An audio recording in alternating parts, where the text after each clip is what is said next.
नमस्कार दोस्तों, आप सभी का स्टॉक इजी में स्वागत है। दोस्तों, जैसे हम हमेशा रेड फ्लैग के बारे में बात करते हैं, अगर हमें कंपनी में एक भी रेड फ्लैग दिखता है हम जरूर उसके बारे में बात करते हैं। बात ये है कि लोग कहते हैं कि आप हमेशा रेड फ्लैग के बारे में क्यों बात करते हैं, क्योंकि रेड फ्लैग जो होता है ना, धीरे धीरे कंपनीज को खा जाती है। अगर आपको एक रेड फ्लैग दिख गया, वो भी स्ट्रॉन्ग, तो समझ लीजिए आपको और रेड फ्लैग्स मिल सकते हैं। हो सकता है आगे चल के बिजनेस की कंडीशन और खराब हो सकती है। इसलिए कभी भी ना आपको रेड फ्लैग को तो बिल्कुल भी इग्नोर नहीं करना चाहिए। अब जो मैनेजमेंट्स बोलते हैं, अगर वो एग्जीक्यूट ना कर पाए तो वो भी तो एक रेड फ्लैग है। तो क्या आपको ऐसे रेड फ्लैग को इग्नोर करना चाहिए? बिल्कुल नहीं। ऐसे रेड फ्लैग को इग्नोर करना आप अपने पैसों को यानी कि डुबो रहे हो, आप खुद से अपने पैसों को आग लगा रहे हो, इसके बराबर हो जाता है। अब बहुत से लोग बोलते हैं बिजनेस अच्छा है, अभी पैसा लगा देते हैं, लेकिन पहले कंपनी को काम तो करने दीजिए, मैनेजमेंट को दिखाने दीजिए उनका परफॉर्मेंस कि वो किस तरह काम कर रहे हैं। भले बिजनेस अच्छा है, मोट अच्छा है, लेकिन कंपनी अगर उसको चला नहीं पा रही है, मैनेजमेंट अगर अच्छी परफॉर्मेंस नहीं दिखा पा रही है, तो ऐसे बिजनेस में पैसा लगाने का क्या मतलब है कि वो एग्जीक्यूट करने में फेल हो रही है। देखिए, प्लान्स तो सबके पास होते हैं, लेकिन उसको एग्जीक्यूट भी करना होता है। अगर वो एग्जीक्यूट ना कर पाए तो रिजल्ट आएगा ही नहीं, और रिजल्ट नहीं आएगा इसका मतलब नंबर्स बिगड़ के आएंगे आपके सामने। तो साफ साफ दिख रहा है कि नंबर्स तो आपको कभी झूठ नहीं बोलने वाले, वो हमेशा आपको बताएंगे कि आपको स्टॉक में इन्वेस्ट करना चाहिए या नहीं। कि क्या होता है, मैनेजमेंट का परफॉर्मेंस जो होता है ना, वही नंबर्स के रूप में हमें फिल्टर करके मिलता है, और नंबर्स ही हमें बताते हैं कि इस समय कंपनी की क्या कंडीशन चल रही है, क्या हमें इस बिजनेस में इन्वेस्ट करना चाहिए या नहीं। तो आज हम जिस स्टॉक के रेड फ्लैग के बारे में यहाँ पे बात करेंगे वो है क्यूपिड ब्रेवरीज करके। ये कंपनी आपके सामने है, क्योंकि कभी भी आप अगर किसी स्टॉक में पैसा डालने की सोच रहे हो तो आप बहुत गलत यहाँ से व्यू लेके चल रहे हो कि हाँ हम स्टॉक में या शेयर में पैसा डाल। बिल्कुल नहीं, आप एक बिजनेस में पैसा डाल रहे हो, कंपनी जो काम कर रही है आप उसके ऊपर ही तो पैसा लगा रहे हो, क्या शेयर में लगा रहे हो? शेयर प्राइस ही तो बिजनेस जैसे चलेगा उस हिसाब से शेयर प्राइस ऊपर नीचे करते हैं। अगर बिजनेस अच्छा है, कोर बिजनेस अच्छा चल रहा है, कंपनी अच्छा परफॉर्मेंस दिखा रही है, तभी तो शेयर प्राइस ऊपर जाएगी कंपनी की। अगर मैनेजमेंट ही फेल हो जा रहा है तो शेयर प्राइस के ऊपर जाने का कोई मतलब नहीं, वो जा ही नहीं पाएगा। अगर जाएगा भी तो मैनिपुलेशन के हिसाब से ऊपर जाएगा और फट से वो नीचे गिर जाएगा, क्योंकि जिसने प्राइस को मैनिपुलेट किया है, प्राइस ऊपर जाते ही वो सेलिंग करना स्टार्ट कर देगा। वो चीज आपको चार्ट में हमेशा देखने को मिल जाएगी। चलिए, सबसे पहले हम इस शेयर को यहाँ एनालाइज करते हैं, इसके आइटम्स को एनालाइज करेंगे। उसके बाद आप कमेंट में जरूर बताइएगा क्या ये स्टॉक आपको अच्छा लग रहा है, क्या आप इसको सोच रहे हो इसमें लॉन्ग टर्म के लिए इन्वेस्ट करने के लिए। सबसे पहले देखिए कंपनी का मार्केट कैपिटल, देखिए ये 290 करोड़ का है, जो कि दिखा रहा है कि एक स्मॉल कैप कंपनी है। कंपनी का मार्केट कैपिटल काफी ज्यादा छोटा है। एक चीज तो आपको यहाँ पे काफी शॉक करी होगी, आपकी नजर भी वहां पे पहुंच चुकी होगी अभी तक। इसका करंट प्राइस जो कि इस समय 31 चल रहा है, जो कि अगर यहाँ पे आप देखेंगे 52 वीक हाई पे ये 110 का था। सोचिए कितना ज्यादा नीचे आ गया। ये तो बस 52 वीक का, अगर हम और देखेंगे तो आप और ज्यादा यहाँ पे शॉक हो सकते हो। देखिए यहाँ पे, देखिए इसके अर्निंग पर शेयर को, अर्निंग पर शेयर नेगेटिव में, मतलब कंपनी यहाँ कुछ भी नहीं कमा पा रही है। इसके रिटर्न ऑन कैपिटल एम्प्लॉयड वो नेगेटिव है, कंपनी का रिटर्न ऑन इक्विटी नेगेटिव है, कंपनी की सेल्स ग्रोथ भी नेगेटिव में है, यानी कंपनी सेल्स अपनी कर नहीं पा रही है, वो रेवेन्यू जनरेट करने में यहाँ पे असमर्थ दिख रही है।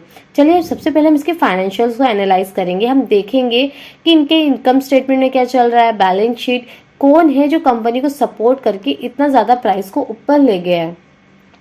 सबसे पहले हम इसके इनकम स्टेटमेंट को देखते हैं। प्रॉफिट एंड लॉस आप देख रहे हो आपके सामने है, ये स्टैंड लोन इनका है फिगर आपके सामने। आपको देखने को मिल रहा होगा कि कंपनी ने आज तक कोई रेवेन्यू जनरेट नहीं किया है। अगर आप देख रहे हो स्टैंड लोन के हिसाब से, तो कंपनी ने कुछ भी नहीं यहाँ पे जनरेट किया है। 1 रुपए का, देख रहे हो किस तरह से नेगेटिव है। आप देखो 100%, इसलिए तो नेगेटिव सेल्स आ रही थी। 0 0 0 0 0। क्या कभी किसी ने इनका फाइनेंशियल स्टेटमेंट खोल के नहीं देखा कि कंपनी कुछ भी नहीं कमा रही है? ऐसा तो नहीं हो सकता ना। चलिए इसके वेबसाइट पे एक बार देख लेते हैं, घूम कर आ जाते हैं इनके वेबसाइट में क्या हो रहा है। ठीक है, देखो आप जानना चाहेंगे कंपनी करती क्या है, सबसे पहले वो जान लेते हैं कंपनी क्या करती है। उससे क्या होगा ना, आपको समझ में आएगा कि क्या चल रहा है, कंपनी का कोर बिजनेस क्या है। आपको देख के समझ में आ गया होगा कि कंपनी का इसमें कोर बिजनेस क्या चल रहा है। ये जो कंपनी है ना, बियर मैन्युफैक्चरिंग है। बियर बनाने के लिए ये मैन्युफैक्चरिंग यूनिट स्टैब्लिश करना, और इनका क्या है, फ्यूचर में अपने ब्रांड्स या कॉन्ट्रैक्ट मैन्युफैक्चरिंग के थ्रू बियर प्रोड्यूस करना है। करना है, अभी फ्यूचर की बात हो रही है यहाँ। और यहाँ पे ये अल्कोहल स्प्राइट्स मैन्युफैक्चरिंग करने की बात करें, यानी कि एक्स्ट्रा नेचुरल अल्कोहल और एथेनॉल या स्प्राइट्स मैन्युफैक्चरिंग करना। इसके अल्कोहल का यूज़ विस्की, वोडका, रम, गिन जैसे लिक्विड प्रोडक्ट्स बनाने में होता है।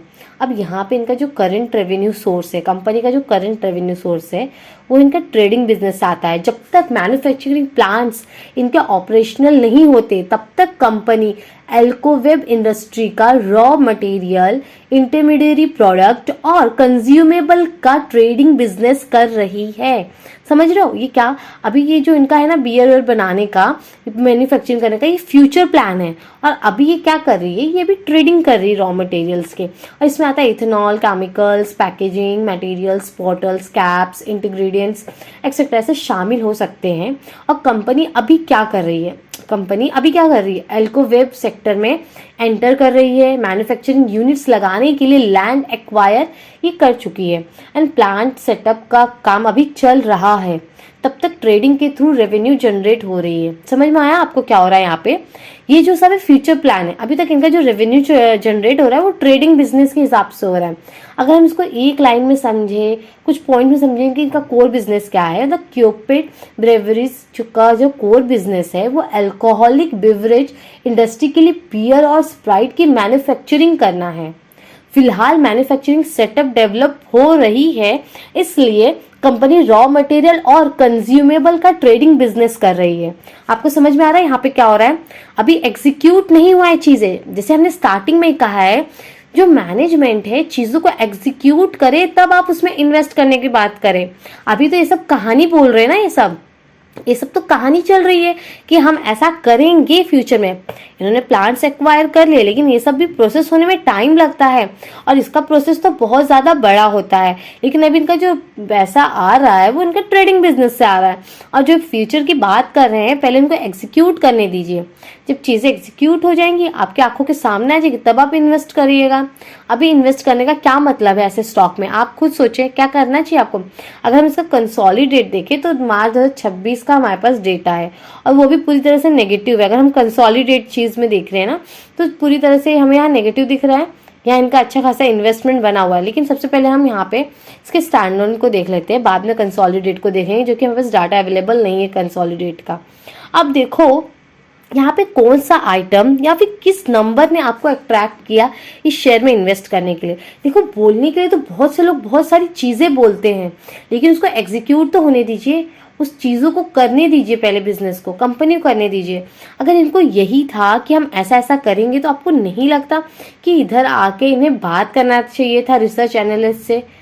इन्हें यहाँ पे कॉन्फ्रेंस कॉल रखनी चाहिए थी, ताकि लोगों के डाउट्स क्लियर होते। जो इन्वेस्टर ने इन्वेस्ट किया है आपके इसमें, वो यहाँ पे आके अपने डाउट क्लियर करते। हाँ, उनको कुछ तो समझ में आता कि हाँ, हम इसमें पैसा डाल रहे तो हमें ये चीज़ यहाँ से मिल सकती है। वो चीज़ आपको वहाँ पे नहीं दिख रही, डाटा अवेलेबल नहीं है वहाँ पे। अब यहाँ पे जब तक मैनेजमेंट से प्राइमरी सोर्स ना मिले ना, तब तक कंफर्मेशन नहीं मिलती। क्योंकि मैनेजमेंट का जो टोन होता है वो हमें समझा देता है कि कुछ करने वाले हैं या नहीं, कुछ आगे हो भी सकता है या नहीं। सारी इन्फॉर्मेशन हमको यहाँ पे मिल जाती है। ये चीज़ें तो आपको यहाँ पे क्लियरली दिख रही है कि बिजनेस में इस समय कुछ भी नहीं है। साफ साफ आपको दिख गया ना कि बिजनेस यहाँ पे आपको पूरी तरह खाली लग रहा है। यहाँ पे कुछ भी देखने को नहीं मिल रहा है आपकी आंखों के सामने। हर चीज़ बस नेगेटिव या शून्य। क्या एक भी जगह आपको पॉजिटिव चीज़ देखने को मिली है? क्या इसने आपको अभी तक एक बार भी अट्रैक्ट किया है कि आप इसमें आके इन्वेस्ट करें? बिल्कुल नहीं। यहाँ पे कुछ है ही नहीं जो कि हमें देख के लगे हम इसके अंदर पैसा डाल दें। सोचिए किसने क्या सोच के यहाँ पे इतना, अगर 31 रुपया भी आप दे रहे हो, क्यों दोगे आप किसी को? 31-32 रुपया क्यों ही दोगे जब तक उसका शून्य है? भाई यहाँ पे कुछ कमा नहीं रहा है, मैं इसको 1 रुपया ना दूं, क्यों देना है? इसके बस बिजनेस मॉडल को सुनने के और एग्जीक्यूट होने में बहुत अलग अलग डिफरेंस है। इस चीज़ को आप बिल्कुल भी इग्नोर मत करिए। अगर आप इसके फिक्स एसेट को देखेंगे तो इनके पास इस समय मात्र 3.70 करोड़ का फिक्स एसेट पड़ा हुआ है। कंपनी अपने पैसों को इन्वेस्टमेंट में, मतलब कुछ कमा नहीं, इन्वेस्टमेंट कर रही है 655 करोड़ का। ये भी तो रेड फ्लैग है। क्या ये रेड फ्लैग नहीं है? आपके लिए नहीं है रेड फ्लैग? देखो यहाँ पे क्या हो रहा है, कंपनी के पास कुछ भी नहीं है भाई साहब, कुछ भी नहीं है कंपनी के पास। कंपनी ऊपर से नीचे, जब फिक्स एसेट आपके पास नहीं रहेगा तो आप रेवेन्यू कैसे जनरेट करोगे ना। एकदम कॉमन सी बात है, कैसे आप रेवेन्यू जनरेट करोगे। आप तो सोच भी नहीं सकते ना रेवेन्यू जनरेट करने के बारे में, क्योंकि आपके पास कुछ भी नहीं है। यहाँ पे पूरी तरह से आप यहाँ पे नील पड़े हो, एकदम खाली है ये। तो क्या आपको लगता है ऐसे स्टॉक्स में आपको इन्वेस्ट करना चाहिए? क्या ये स्टॉक आपको कभी भी पैसा बना के दे पाएगी? आपको लग रहा है यहाँ से कुछ आपको मिल सकता है? कुछ भी नहीं, हर चीज इनकी बस मात्र नेगेटिव में दिख रहा है। कुछ भी चीज यहाँ पे पॉजिटिव में नहीं है, सब नेगेटिव में। यहाँ पे ऐसी कोई चीज ही नहीं है जो हमें यहाँ पे अट्रैक्ट करे और बोले कि आप इसके अंदर इन्वेस्ट करिए। ये प्रमोटर्स की होल्डिंग देखिए, यहाँ पे 54% यहाँ पे प्रमोटर्स के हाथ में है और यहाँ पे पब्लिक में 46% है। देखिए ये जो स्टॉक है ना पब्लिक के हाथ में अभी तक आई नहीं है। अब देख रहे हो यहाँ पे कितने 7000 लोग हैं और परसेंटेज अगर देखेंगे तो 46 है, 46% दिख रहा है ना आपको। तो ये क्या है, पब्लिक के हाथ में भी उतना आ नहीं पाई है। अभी ये जो बड़े बड़े लोगों ने इसको होल्ड करके रखा हुआ है, क्या यही तो प्राइस मैनिपुलेट ही कर रहे हैं, थोड़े थोड़े छोड़ रहे हैं ताकि पब्लिक बढ़ती जाए और धीरे धीरे पब्लिक को ऐसे स्टॉक को चिपका सके। अगर आप चार्ट में देखोगे, देखो चार्ट की क्या कंडीशन है। ये प्राइस किस बेसिस पे ऊपर गया होगा? क्या इसके फंडामेंटल्स में इतना दम है कि प्राइस को उतना ऊपर लेके जा सके? बिल्कुल नहीं। देखो ना क्या हाल हो गया, इसकी कंडीशन देखिए। 159 मतलब 160 इसका हाईएस्ट था, लाइफ टाइम हाई है स्टॉक का। आपको लगता है कि इसके अंदर इतनी कैपेबिलिटी है कि प्राइस को ऊपर लेके जा सकेगा?